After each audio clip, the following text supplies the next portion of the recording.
You know that feeling when you walk into a room and it just feels right? Or maybe the opposite, where you feel kind of stressed or drained in your own home for no obvious reason.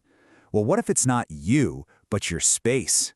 Today, we're going to dig into a really cool modern take on the ancient principles of Vastu. Okay, let's just jump right in, because this one idea, it changes the whole game. You probably hear Vastu and think of some super complex, rigid, old-school rules, right? But forget all that.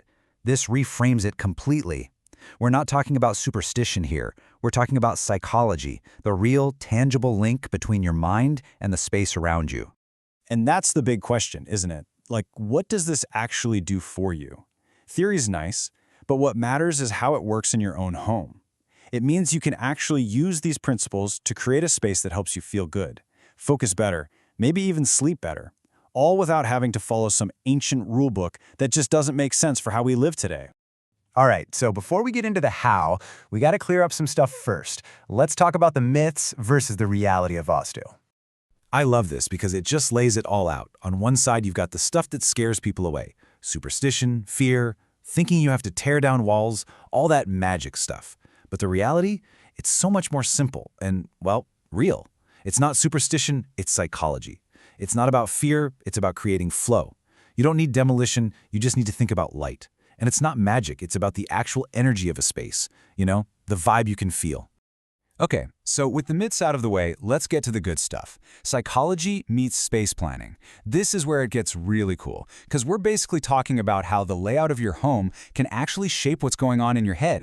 And here's the core concept. It's a practical approach. It's not some mystical thing. It's really just asking simple questions.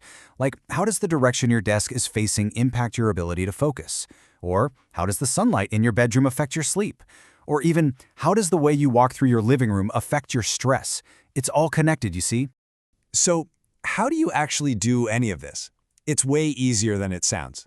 It all boils down to just 4 core elements.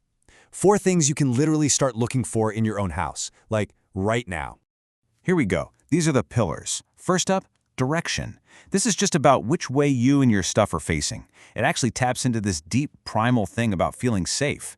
Then there's light flow. I mean, we all know how good sunlight feels, right? This is about getting as much of it as possible to work with your body's natural rhythms.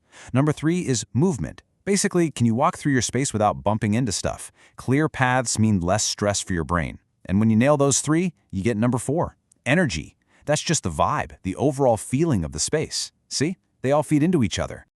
Okay, so those are the 4 elements, but what's the payoff? Why should you even care? Well, when you get your space aligned, the benefits can be, and I mean this, pretty profound. First up, you can actually feel calmer. Just think about it for a second. When your room is a mess and you can't walk a straight line, your brain sees that as a to-do list, as chaos. It creates this constant low-grade stress.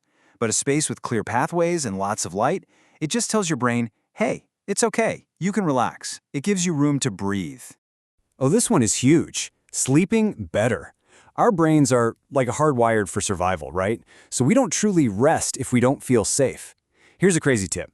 Just by positioning your bed so you can see the door, you get rid of this subconscious anxiety you didn't even know was there.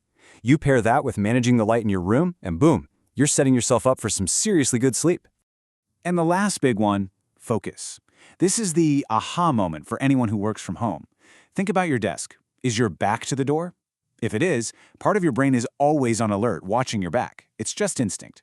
But if you turn your desk so you can see the entrance, that little security guard in your brain can finally relax. And all that mental energy it was using, it's now free for you to actually focus and get stuff done. So let's bring it all home. The main thing to remember is that this modern take on Vastu isn't some weird, complicated thing.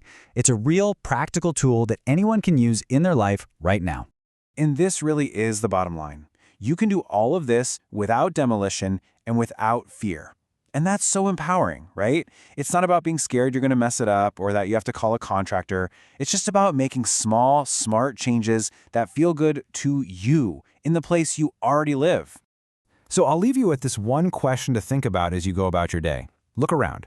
Is your space just a place where you keep your stuff, or is it actually designed to help you thrive? Because the power to make that happen, it's probably a lot more in your control than you think.